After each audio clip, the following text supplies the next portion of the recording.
Welcome to HomeKit Authority, and in this video I'm going to take you through how to install HomeBridge on a Raspberry Pi to bring smart home devices into HomeKit that do not support it natively. If you are new to the channel, then this channel is dedicated to everything HomeKit. We cover news, reviews and detailed tutorials. So if you are into HomeKit or just getting into HomeKit, then don't forget to subscribe and also hit the bell button to be notified when new videos come out.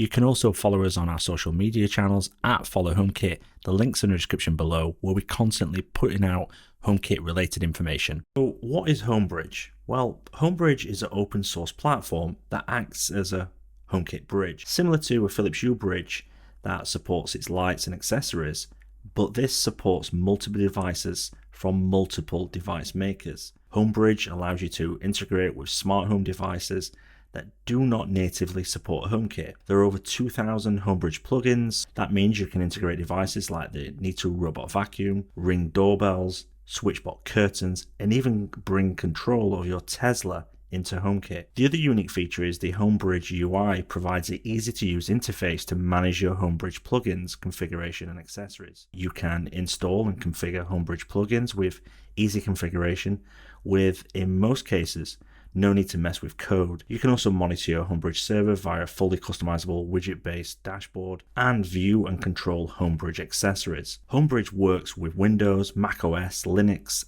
and the Raspberry Pi. That is, whatever device you install it on, it needs to be turned on all of the time for it to work. For that reason, it makes sense to install it on a Raspberry Pi, as it's a small computer and it needs little power and is easily placed around your home. Now, in order to get started, you need a few things. Now, all the links are in the description below. First of all, you need a Raspberry Pi, and the one that I'm using come with a case, power supply, and everything you need to get started. You also need at least a 16 gig memory card. Now again, the pack that I'm pointing you to actually comes with a memory card. You also need a Mac, PC, or Linux machine. For this tutorial, I'm using a Mac. You also need a piece of software called Etcher and also the HomeBridge official image. Now, I've already assumed that you've downloaded all the software that you need to get going, and you have also plugged in your SD card into your Mac. Now, to get started, you open up Etcher and you choose the option Flash from File. You then choose the image that you want to flash, and then you select Target. Now, you then select the SD card that you want to flash and select. You then press the flash button.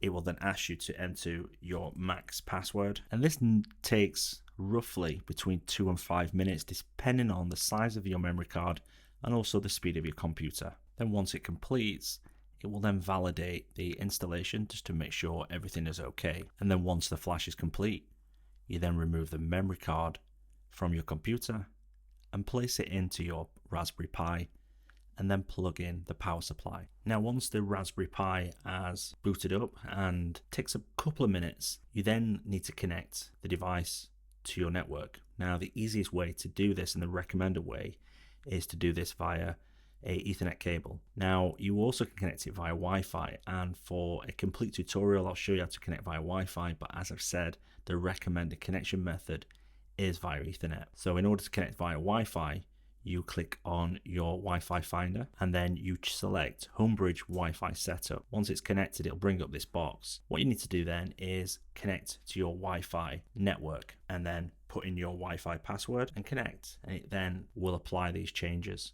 Once these changes are applied, it should then connect back to your original Wi-Fi network. If it doesn't, you just simply go to the Wi-Fi finder and do that. Now, the next step is to connect to HomeBridge. You do this by typing in homebridge.local. It'll bring up this page. Now, the default username and password is admin and admin. You then log in and it'll bring up this page. Now, I would recommend the first time is resetting the username and password. So you click on these 3 dots at the top here, user accounts, and then edit. You can then put in your new password and then save. Now, the first thing you want to do when setting up HomeBridge is to add this device to your HomeKit setup, and you do this by scanning this code here with your phone as you would with any other device and go through the HomeKit setup process. Once that's complete, the bridge is then in HomeKit and you can start adding plugins. Let's move on to giving you an overview of HomeBridge. Now HomeBridge, the UI, is broken down to widgets on the main status page. The first widget is the one that I've already shown you, which is the HomeKit setup code. The next one is system information, where you get things like IP address, the IP6 address, and various bits of other information that might be useful if you're an advanced user. The next widget is one that gives you an overview if everything's up to date, whether it's running, and if plugins are up to date. And if there's any updates, they will be shown there. Then you've got the CPU, memory, and how long this server has been up. You've also got the logs on this page as well, which gives you an overview of what's happening within your HomeBridge setup. So if you are having issues and you've contacted a developer, you're getting support, or you're trying to find what's wrong, the errors and various different bits of information will appear here. You also can add other widgets.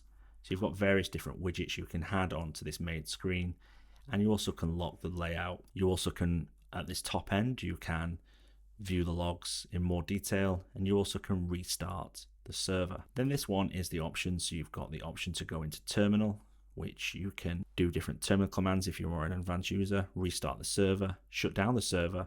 You've got settings in there as well. Important one, you've got backup and restore, which allows you to back up your instance and also restore if anything goes wrong.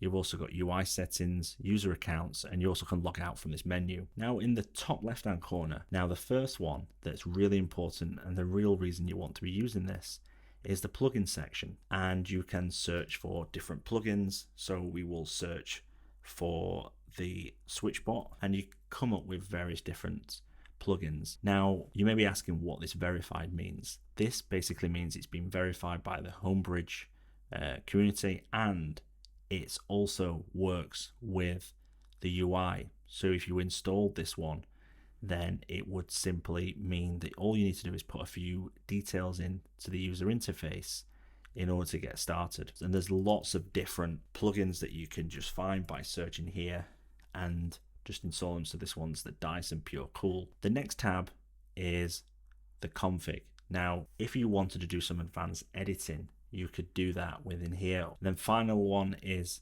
accessories.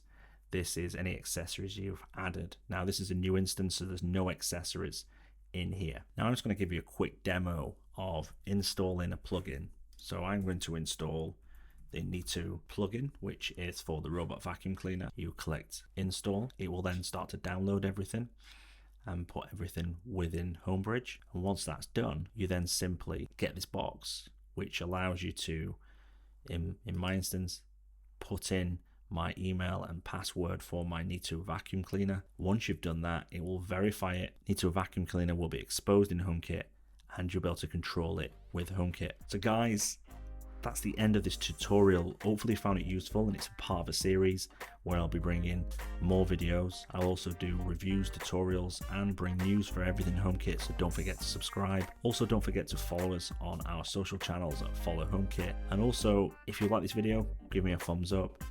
And everything that's featured in this video is in the description below, so all the downloads are there, so you want to check them out. Thank you very much. I'll speak to you soon.